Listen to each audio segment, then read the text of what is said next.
I took your course and I followed it to the T and it worked. Now that I've been doing this, it's like, oh my God, what was I waiting for? Well, I choose me. I'm doing this for this firm. Why can't I do this for myself?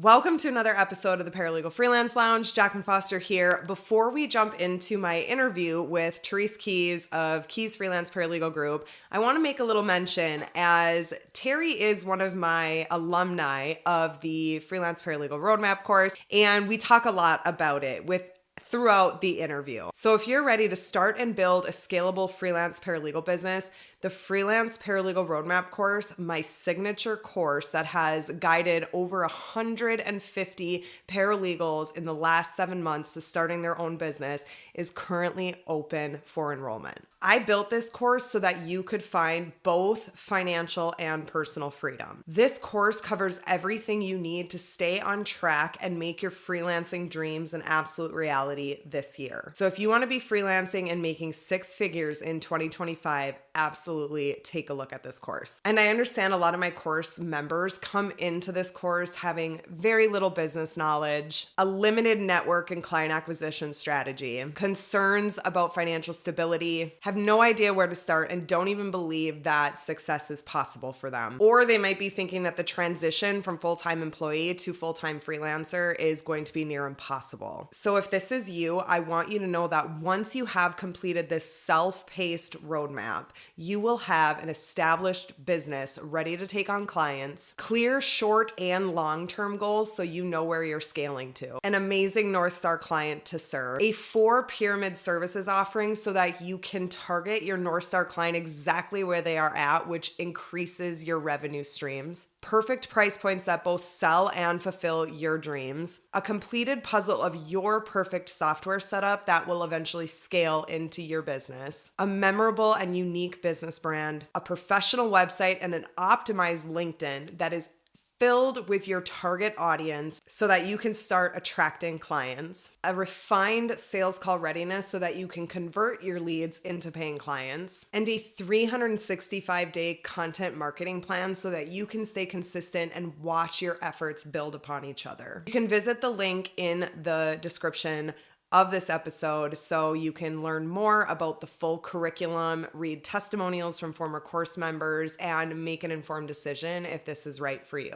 Also currently available is my Freelance Paralegal Marketing Mastermind course. This course is packed with a multiple six-figure marketing strategy, helping you demystify the marketing world of scaling into multiple six figures, showing you automations and proven frameworks, all designed to help make your freelance paralegal business accelerate in its growth. It is every single marketing strategy that I have used over the last 4 years to build a multiple six-figure business, a business that went on to be acquired by a nation-leading virtual assistant agency. And better yet, I am offering these courses in a bundled package as well. So if you haven't grabbed my roadmap course or my marketing mastermind yet, you can buy them together at a really great discounted price. Check it out and make a decision if this is right for you. I hope you enjoyed today's interview with Therese Keyes of Keyes Freelance Paralegal Group, LLC, an alumni course member that I'm so incredibly proud of and all the success she has built since taking my course back in 2021. So enjoy today's episode, and until next week, have great days ahead of you. Thank you so much for joining me today. You and I go way back, so it's definitely a familiar face, and I'm really excited to catch up on recording, actually,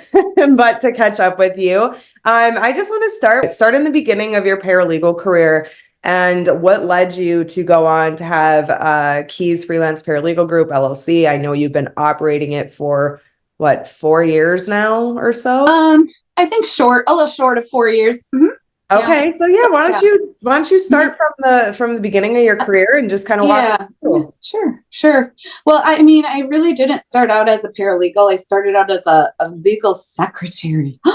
Now they call it legal assistant, and I know that out there in the whole of the country of USA, those words tend to be interchanged a lot, but I really, truly, honestly do believe that there is a big difference between a paralegal and a legal assistant. But that's how I started out. And I never really thought about, doing the paralegal work because I was a really good legal assistant. And I was not afraid to put on any kind of hat that I needed to put on and push my sleeves up and help out in any manner. I was raising a family. I had young kids, and it was just a good fit for me. And I knew I wanted to work, but that was a regular 9-to-5 thing that I could do and then still have my evenings and weekends with my kids and that kind of thing. 15 years, a little more than that into it, I just started doing more and more paralegal work in the firm that I was at. I was at a plaintiff's PI firm for 25 years.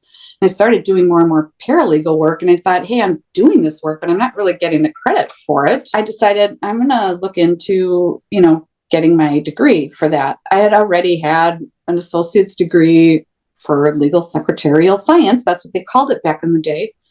And so I did. I went back to school and did it all online. And it was through Thompson Direct, which is now like Penn Foster. I think about a year after I finished that program, I applied for a position that opened up in the firm that I was at.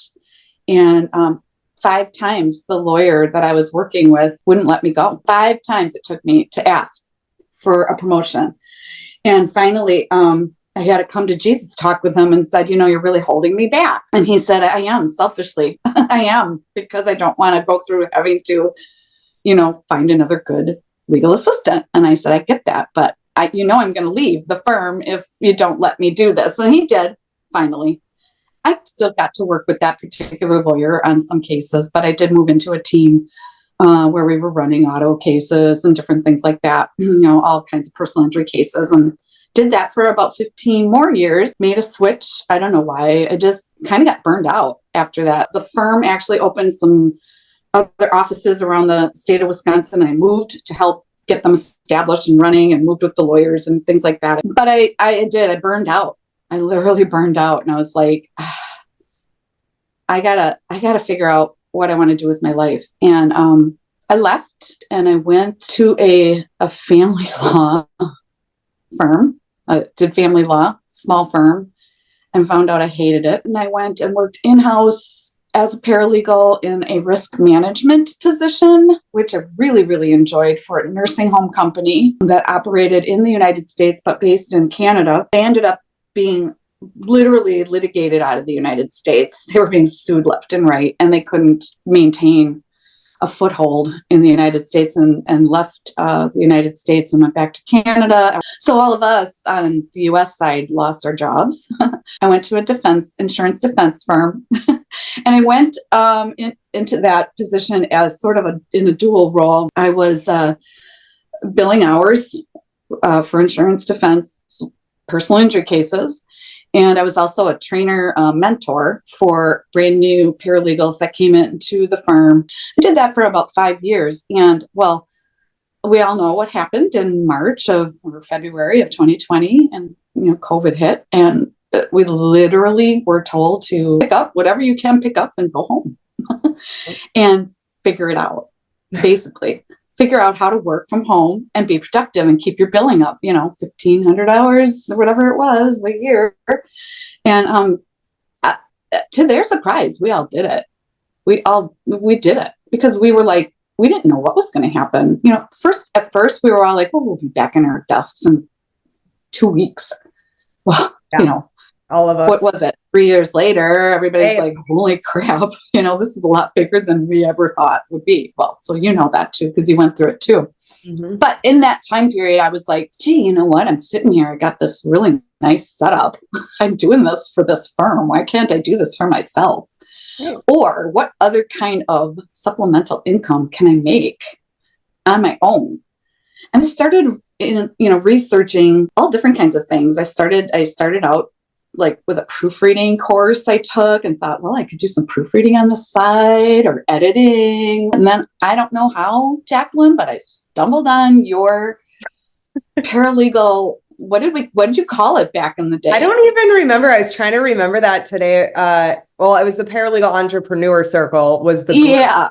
I can't remember what I called the course, which is now the Freelance Paralegal Roadmap course. Right. I can't remember what I called it. I'm going to pull out my notes because I still have it. Yeah. It was at the accelerator. No, I went through that phase. Yeah. I just did the Paralegal Entrepreneur Circle. Yeah. Oh, this book has been really, really written in. I love this book. And I love the new program. I did your beta program for your marketing. The which one?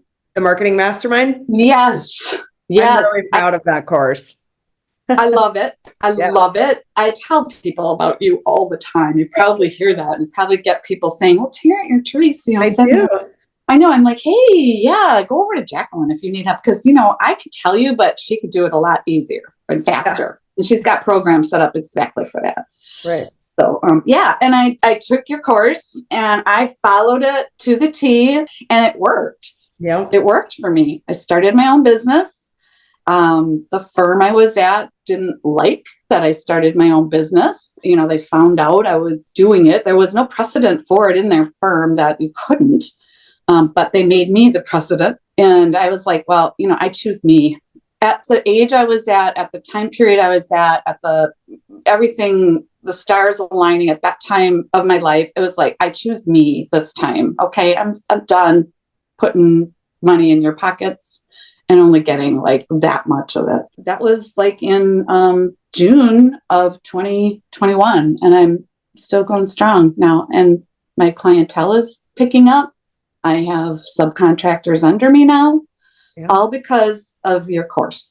Well, thank you. And I love taking some credit on that, just in the sense of I'm so glad that the course is proven to help people. But I think you need to take credit for taking the information I had in the course and implementing it and crafting it around what works for you specifically too. Yeah. Well, I will agree with you on that. Absolutely. I can't speak highly enough about it. And I've also, there's some other paralegals that have formed different types of consulting businesses that you and I both know. I just think, not to use the word as a pun, but to foster that, that community and lifting upness. Is that even a way to say it? Among us, and to try to set out there that it can be done, and we're not just like pounding pavement and doing work. We're also like trying to transform the whole industry of the paralegal itself into the next realm. That's my whole thing, is like I'm kind of like on that downward moving out kind of end of the spectrum, whereas those that are coming in, there's still a lot of groundwork to be done to gain the respect for the paralegal position. Yeah, absolutely. I think more and more paralegals that you're seeing. Okay, so like when I started, and I totally get that, what you're saying about building the backbone and between setting boundaries with clients, as well as like the intimidation piece, and a lot we'll call like imposter syndrome when it comes to attorneys. I can remember my first discovery call. I was so nervous, like I was ready to throw up, and it wasn't even a Zoom one, to talk to this attorney. And funny enough, we get on the call and it's like, he's asking me if I could draft a big motion for compassionate release out in California, as well as helping with an adoption case. I had never worked in California. I had never worked in federal court. I've never drafted a motion for compassionate release or done an adoption. And he knew all of that, but he was such a baby attorney that he's like, I just take any help I can get. And I probably shouldn't have taken that on. I really shouldn't have, in a lot of ways. Did you sweat bullets? Because I know I've done it. I probably put in more effort, hours just to be perfect. I mean, proofread over proofread on that one than I did on anything. And it taught me so much. But going back to that about, and that was kind of a rabbit hole way of saying like the boundaries and the intimidation piece of it, and what you were saying around building the community. I can remember when I started, there's groups out there for freelance paralegals. And I would get on there and I could even search my name and see some old questions I would ask when I was considering starting my own business circa 2018, 2019, and asking different questions about rates and this and that. At the time, while it was, there was people freelancing pre-pandemic, I was one of them. I know several other people that were. it wasn't as common. Now you scroll through LinkedIn, and if you have enough paralegals and stuff on your network, you will see Absolutely. paralegals owning businesses just as, I'm not saying just as much, obviously we're still outnumbered, but as attorneys owning law firms.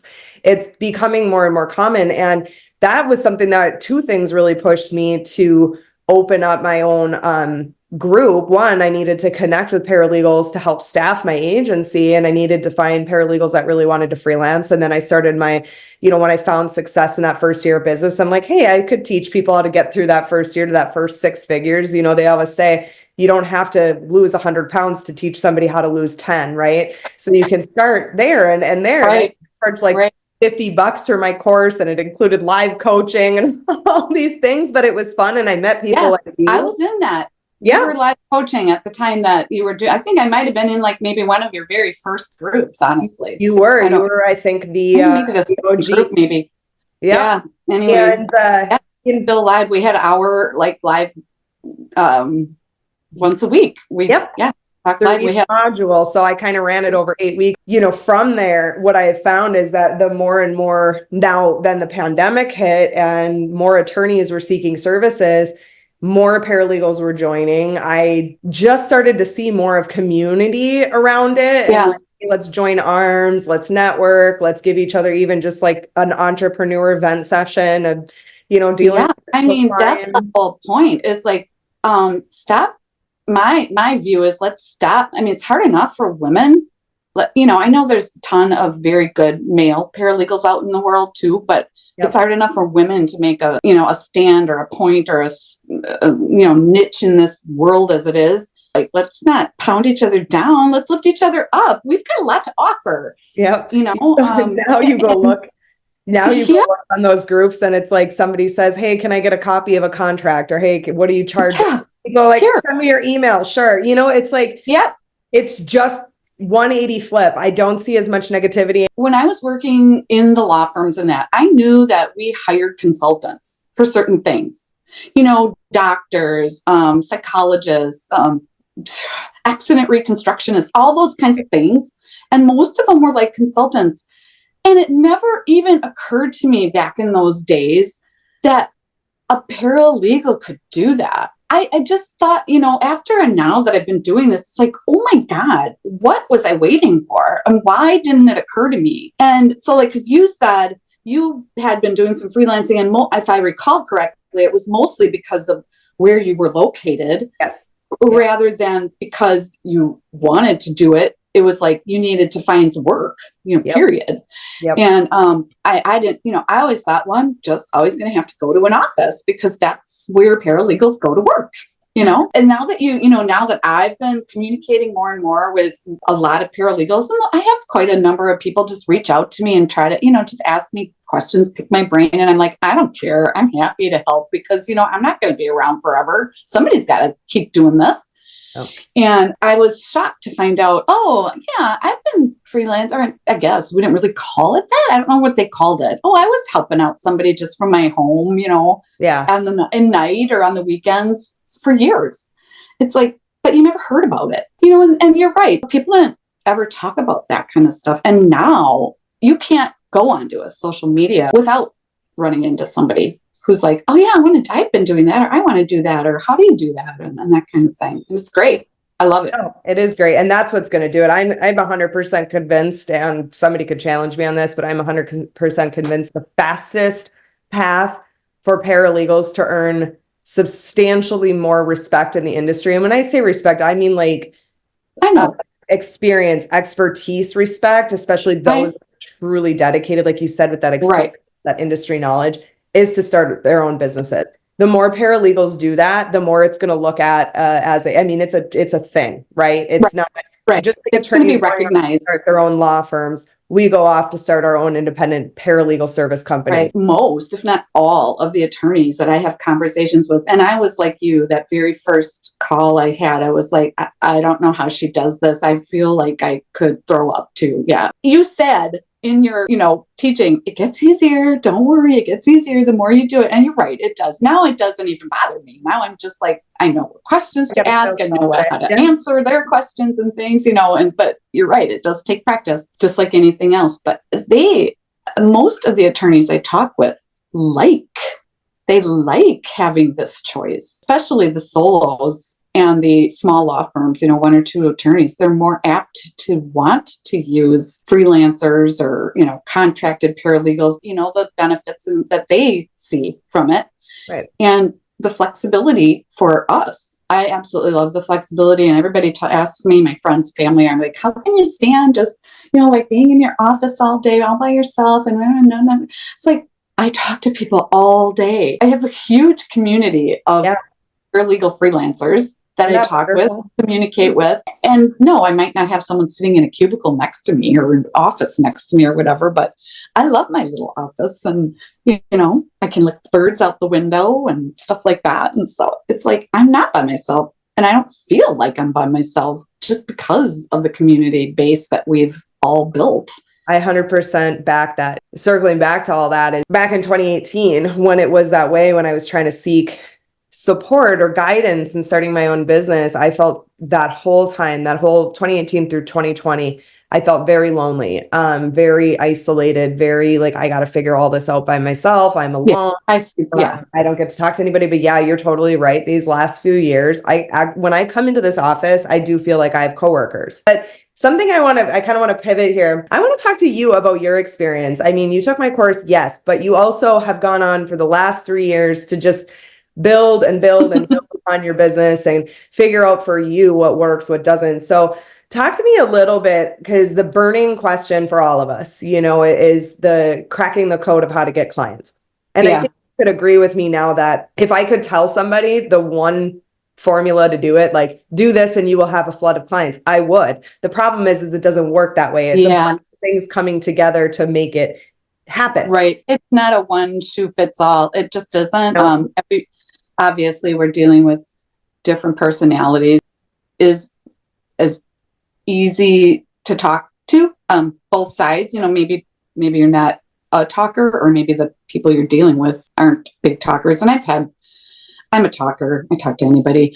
But it's the Wisconsin Midwest in us. I don't know what it is, but it's the Midwestern in us. But what has been working, or what things have been working primarily well for you, or what hasn't been seeming to work? If you go through like both of those for us, as far as building your business. What has been working, and what a big thing for me, which took me a while to get there, was having the courage and spending the money on bringing someone in to help me. I love interacting and setting things up and doing, little ads and different content building things on social medias and that, but I don't have the time because I'm still really hands-on working in my business. I'm still doing paralegal work, which ultimately my goal is to fade away from that as I continue to grow and get more subcontractors under me, and I can step away more. But right now I still am a very hands-on paralegal, which I like, I enjoy. I love doing the work. I'm good at it. And so, but I will say that was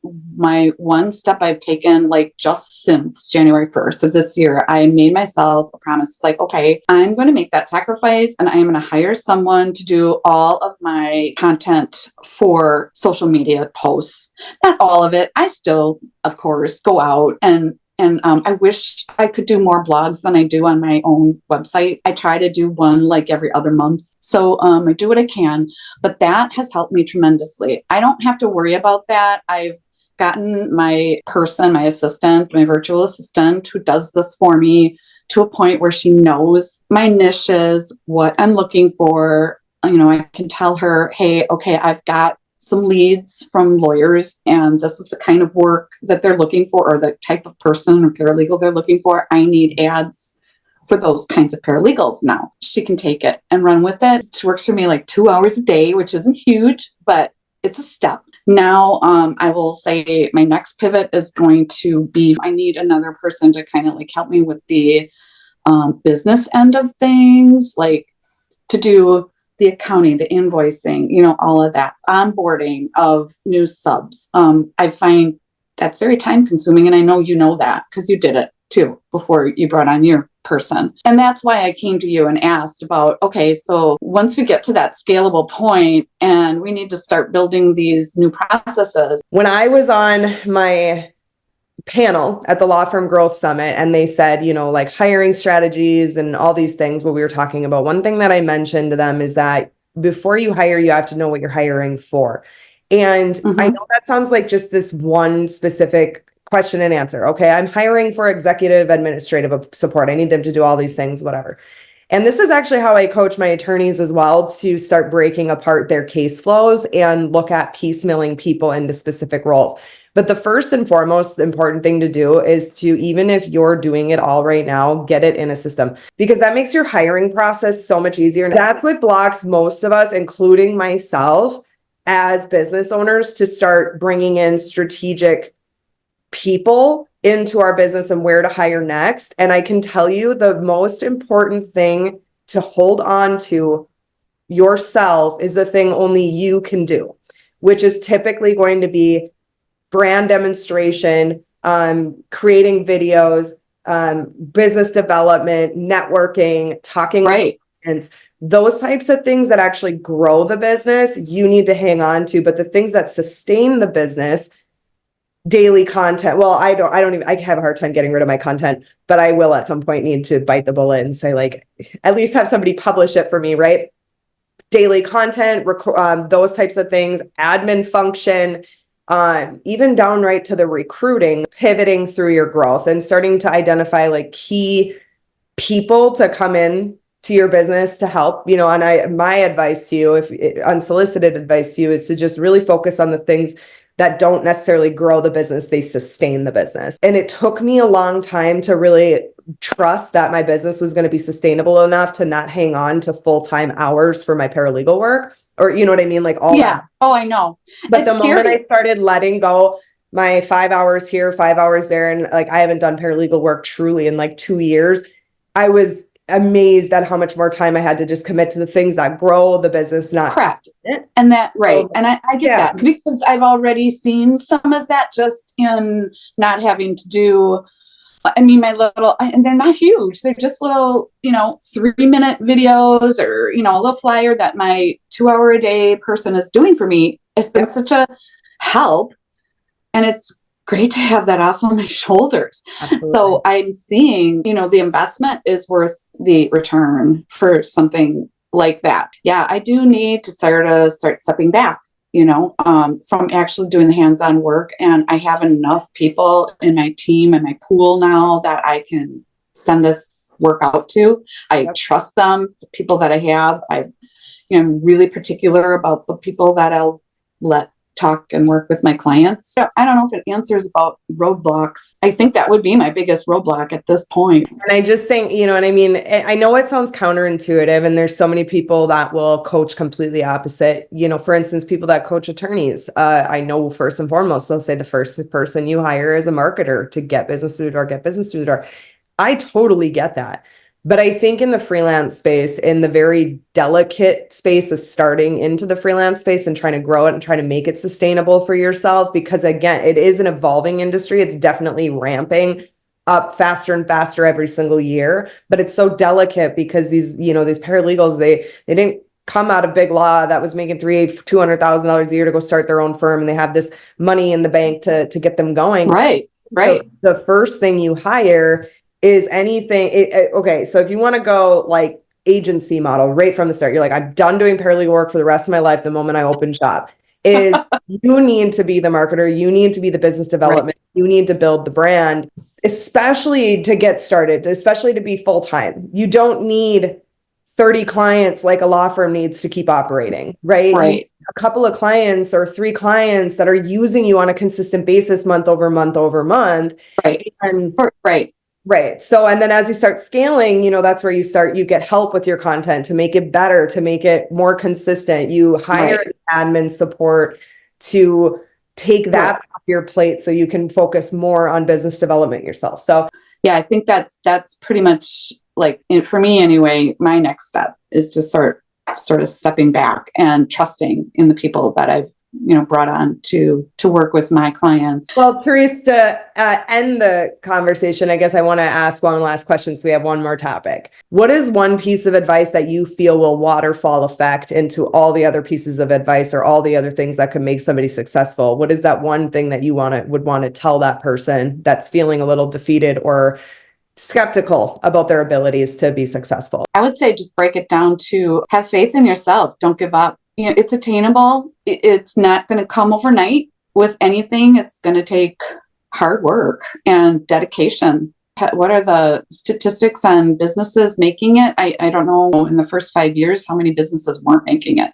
Yeah. Now, a lot has changed because so much has gone into the cloud electronic format since brick and mortars were being opened years ago before pandemic hit. So it's a whole different realm. I would also say don't stop learning ever, ever, ever. Look at me. I'm testament to that. I went back to school when I was 48 years old and got my bachelor's, and I'm still pushing out learning and going to learning things, and I'm 60. You don't have to stop. Keep pushing, keep making goals and reaching them and surpassing them. I absolutely love that. Is number one, just have that faith in yourself and keep pushing, have those goals and know what you're aiming for. To answer your question, I just Googled it because I know it's astronomically high, is 45% in the first 5 years fail. So I do want to talk about the top reasons, because I did read this before, and this is super important. I'm so glad you brought that up for freelance paralegals going into business. And this is going to provide you a lot of hope and why this is a phenomenal business to go into. First and foremost, I think you know what, before I even say that, I'm going to Google it because it's astronomical. I love Google. So the BPO, which is business process outsourcing, was valued at, in 2019, $53.61 billion, and is poised to grow from $57.67 billion in 2023 to $110.74 billion by 2031. So first and foremost, the industry is blowing up rapidly. Yeah. Just because that's a great point to make about the freelance paralegal space being such a lucrative, phenomenal, absolutely wise business choice to get into, anything service-based. Now I want to tell the 4 top reasons that 45% of small businesses fail within their first 5 years. Number 1, a lack of capital or funding. Have you need any capital or funding? Not from outside. You got to have a decent piece of equipment to work with. Got to have internet. Okay. Yep. You get those 2 things and you should be good to go. You're good. I mean, if we want to talk, we're going to go scale to the $500,000, $1 million and beyond. Right. Yeah. We're going to have to make some investments and have some working capital and bringing in employees, what have you.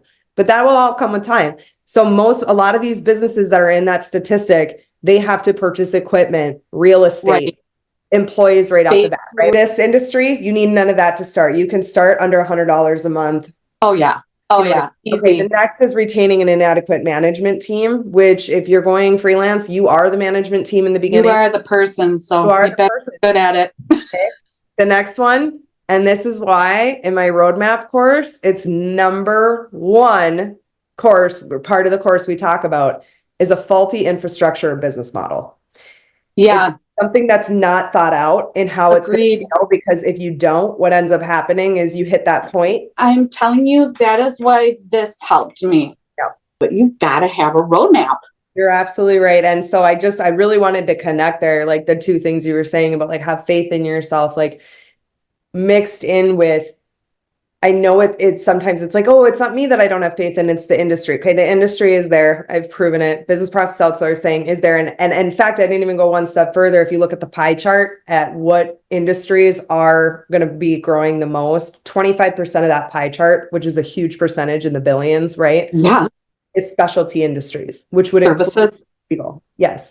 Beyond just standard virtual assistant, calendaring book. I mean, we're talking specialty services that you can't just find in anybody. Need is there. It's like you said, I don't remember what module we were on, but you said there is way more work out there than we even know. There's more work to go. There's enough work to go around and then some. But that was a great ending point, I think, just to circle it from, we talked about supporting each other, the freelance evolution, pivoting through growth and finding the right people, as well as your great piece of advice: have faith in yourself. Know you picked a good industry to be in. And if you commit to it and take the time to commit to it and stay consistent, it will pan out for you. Like I said, it doesn't happen overnight, but all of a sudden you're going to blink and think it was overnight.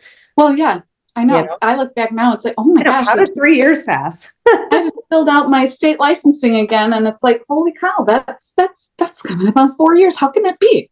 But it is. It goes fast. Well, all right, Terry, thank you so very much for joining me. It's great to talk with you and catch up too. Yeah. Thanks so much. All right. Thanks, Terry.